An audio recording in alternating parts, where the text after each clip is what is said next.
یہ وہ تعلیم ہے جو اللہ تعالیٰ نے اپنے پیارے محبوب پاک کو فرمائی کہ تقوی کی بنیاد ان 9 چیزوں پر ہے۔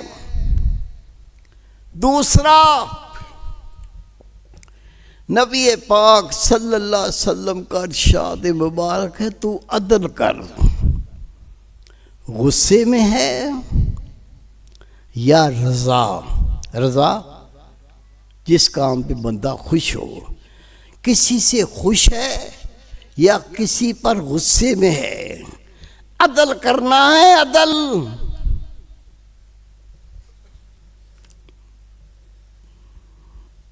غصہ،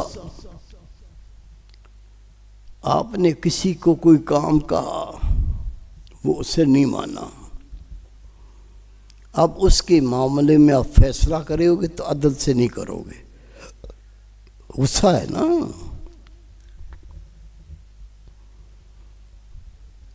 عدل کو نہیں چھوڑنا، اپنی ذات کے لیے غصہ اور تو ظلم کرنے پہ آ جائے۔ کسی نے تھپڑ مار دیا، غصہ آ گیا، آپ 5-6 تھپڑ ٹھوک دو، عدل نہیں ہوا۔ اگر تھپڑ جس طاقت سے اس نے مارا تھا آپ نے اس سے بڑھ کے تھپڑ مارا تو پھر بھی عدل نہیں ہوا۔ 5-6 تھپڑ مارنا تو دور کی بات، کسی بات میں اس نے ایسی بات کی آپ کا دل ٹوٹ گیا، آپ اس کی ٹانگ ہی توڑ دو۔ نہیں میرے بھائی، اگر کوئی گورے رنگ کا ہے، خوبصورت ہے، غلطی کی، آپ چھوڑ دو، یار اتنا خوبصورت ہے، اب کیا کہوں اس کو، اتنا دولت مند ہے، یار کیا کہوں اس کو، یار اتنا طاقتور ہے، کیا کروں اس کو، کیا کہوں اس کو۔ عدل نہیں ہے۔ نبی پاک صلی اللہ علیہ وسلم کا فرمان ہے، روز قیامت جس نے 2 کھجوروں کا فیصلہ کیا ہوگا، کیا قیمت ہے کھجور کی؟ یہ 2 کھجوریں، 2 دعوت کرنے والے آگے، ایک کہتا ہے یہ دونوں کھجوریں میری، یہ دوسرا کہتا ہے یہ دونوں کھجوریں میری۔ آپ نے دلائل سن کے فیصلہ دے دیا، غور سے سنیں، 2 کھجوروں کا فیصلہ آپ کے پاس آیا، ایک کہتا ہے یہ 2 کھجوریں میری، دوسرا کہتا ہے 2 کھجوریں میری۔ آپ نے سنا، رسول پاک صلی اللہ علیہ وسلم فرماتے ہیں دنیا میں جس نے 2 کھجوروں کا بھی فیصلہ دیا ہوگا، اس کے دونوں ہاتھ اس کے سر سے بندھے ہوئے ہوں گے اور مجرم بنا کر اللہ کے سامنے پیش کیا جائے گا۔ اگر اس نے فیصلہ درست کیا ہوگا، اس کے ہاتھ کھول کے اس کو کہا جائے گا جا، چلا جا، اپنے دوسرے معاملات کا حساب و کتاب دے۔ اور اگر وہ فیصلہ درست نہیں کیا جائے گا، نہیں کیا ہوگا، ایسے ہاتھ بندھے ہوئے ہوں گے، رب کہے گا اسی حال میں اس کی ٹانگیں اوپر کر کے، سر نیچے کر کے اس کو اوندے منہ جہنم میں ڈال دو۔ 2 کھجوروں کا غلط فیصلہ۔ پھر خوبصورت کو دیکھ کے اور فیصلہ، کالے رنگ والے کو دیکھ کے دوسرا فیصلہ، طاقتور کو دیکھ کے ایک فیصلہ، کمزور کو دیکھ کے دوسرا فیصلہ، دولت مند کو دیکھ کے ایک فیصلہ، غریب کو دیکھ کے دوسرا فیصلہ، رسول پاک فرماتے اگر اللہ سے ڈرتے ہو، تقوی پرہیزگاری اختیار کرنا چاہتے ہو، تو دوسری تعلیم نبی پاک کو دی گئی، آپ غصے میں ہو یا رضا میں ہو، فیصلہ عدل پر کرنا ہے، فیصلہ انصاف پر کرنا ہے۔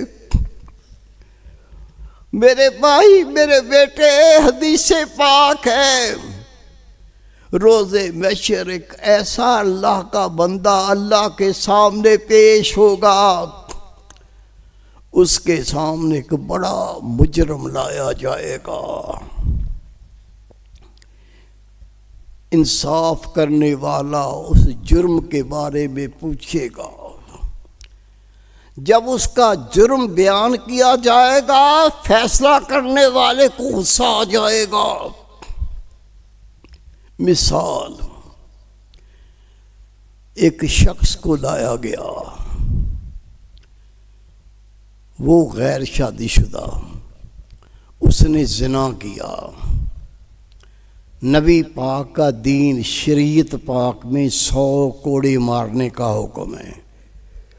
غیر شادی شدہ زنا کرے، مرد عورت ہو، 100 کوڑے مارے جائیں، اور اگر شادی شدہ زنا کرے اس کو سنگسار کرنے کا حکم ہے، پتھر مار مار کے مار دینے کا حکم ہے۔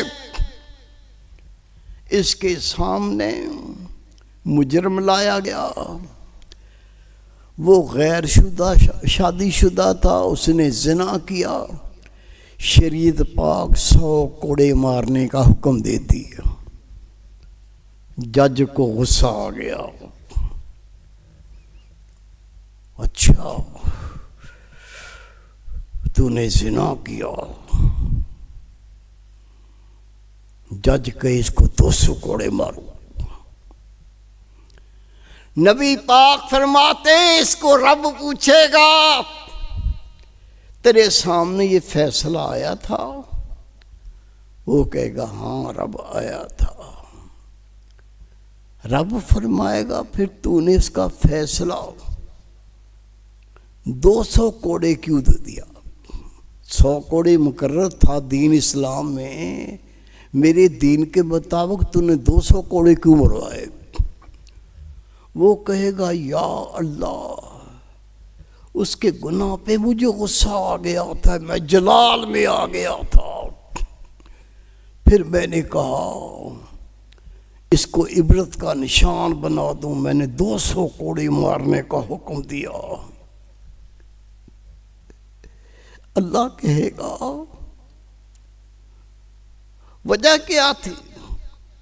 یا اللہ میری غیرت نے مجھے للکارا۔ رب کہے گا تو مجھ سے زیادہ غیرت والا ہے؟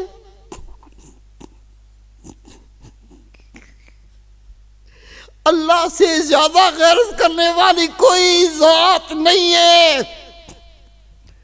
اللہ فرمائے گا تو مجھ سے زیادہ غیرت کرتا ہے، میری برابری کرتا ہے، بلکہ مجھ سے بھی بڑا غیرت مند بنتا ہے۔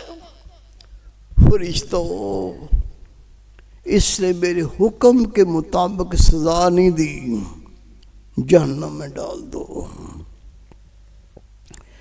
نبی پاک فرماتے کہ دوسرا شخص پیش ہوگا، اس کے سامنے مجرم پیش ہوگا۔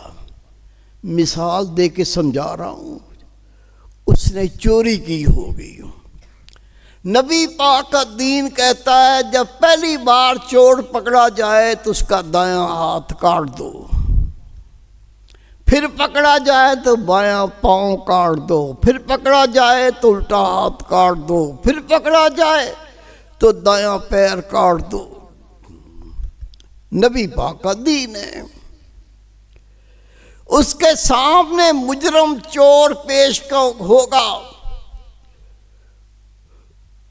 بتایا جائے گا اس لیے چوری کی یا ڈاکہ ڈالا، یہ جرم کیا۔ وہ کہے اس کا ہاتھ تو کاٹو، ننگا کر کے کوڑے بھی مارو، اتنے کوڑے بھی مارو۔ اللہ پوچھے گا تو نے یہ کیوں کیا؟ میرا دین یہ کہتا تھا پکڑا گیا ہے دائیں ہاتھ کاٹ دو، یہ اوپر کوڑے کیوں مروائے؟ وہ کہے گا یا اللہ میں اس کو عبرت کا نشان بنانا چاہتا تھا، کہیں دا چوری نہ کرے۔ اللہ کہے گا تو مجھ سے بڑا ہے۔ حدیث پاک ہے اس بندے کو اودے منہ جہنم میں ڈال دیا جائے گا۔ نبی پاک فرماتے ایک بندے کے سامنے مجرم آئے گا، وہ بار بار روئے گا، معافیاں مانگے گا، منتیں کرے گا، مجھے معاف کر دو، آئندہ میں غلطی نہیں کروں گا، آئندہ گناہ نہیں کروں گا۔ جج نے کہا جا معاف کیا۔ اللہ پوچھے گا جب جرم کا ثبوت موجود تھا تیرے سامنے پیش کیا گیا تو نے معاف کیوں کیا؟ وہ کہے گا یا اللہ مجھے رحم آ گیا تھا، مجھے رحم آ گیا تھا۔ اللہ کہے گا تو مجھ سے زیادہ رحیم ہے؟ اللہ سے بڑا رحیم تو ہے ہی کوئی نہیں۔ نبی پاک فرماتے رحیم وہ صفت ہے انتہائی رحم کرنے والا، اگر اس سے کوئی بخشش نہ مانگے تو اللہ ناراض ہو جائے، اس سے کوئی سوال نہ کرے اللہ ناراض ہو جائے۔ رب کہتا تو مانگ، جو کچھ مانگ میں تجھے عطا کروں۔ اللہ فرمائے گا تو میری برابری کرتا ہے، مجھ سے زیادہ رحیم ہے، تو نے اس کو معاف کر دیا۔ میرے ملائکہ اس کو بھی اندے منہ جہنم میں دھونس دو۔ اللہ کے محبوب کو جو اللہ نے تقوی کی تعلیم دی، اللہ سے ڈرنے کی تعلیم دی، اللہ کے خوف کی تعلیم دی، دوسری تعلیم کیا ہے؟ عدل کرنا ہے، بیوی سے عدل کرنا ہے، بچوں سے ادب کرنا ہے، محلے والوں سے ادب کرنا ہے۔ پتہ نہیں کس کس مقام پر آپ کے سامنے کوئی فیصلہ آئے گا، رنگ دیکھ کے نہیں بدل جانا، طاقت دیکھ کے نہیں بدل جانا، حشمت دیکھ کے نہیں بدل جانا، اس کی قوت دیکھ کے نہیں بدل جانا۔ جو رسول پاک کے دین نے حکم دیا اس کے مطابق فیصلہ کرنا ہے۔ نفس اسے خوش ہو تو حق فیصلہ، اگر اس سے ناراض بھی ہو تو حق فیصلہ۔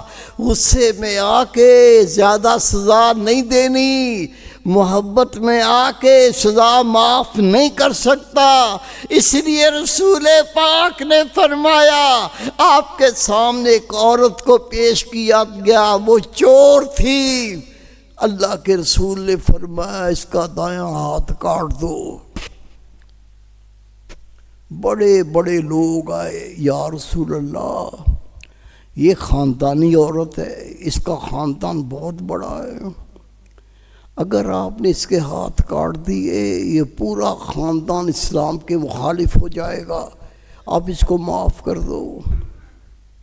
نبی پاک کا چہرہ متغیر ہوا، فرمایا اللہ کی قسم میرے سامنے میری بیٹی فاطمہ بھی چور بن کے پیش ہوتی، میں اس کا بھی ہاتھ کاٹنے کا حکم دیتا۔ پہلی قومیں اس لیے برباد ہو گئیں کہ صاحب حیثیت لوگوں کو معاف کر دیتے تھے اور غریبوں کو سزائیں دیتے تھے۔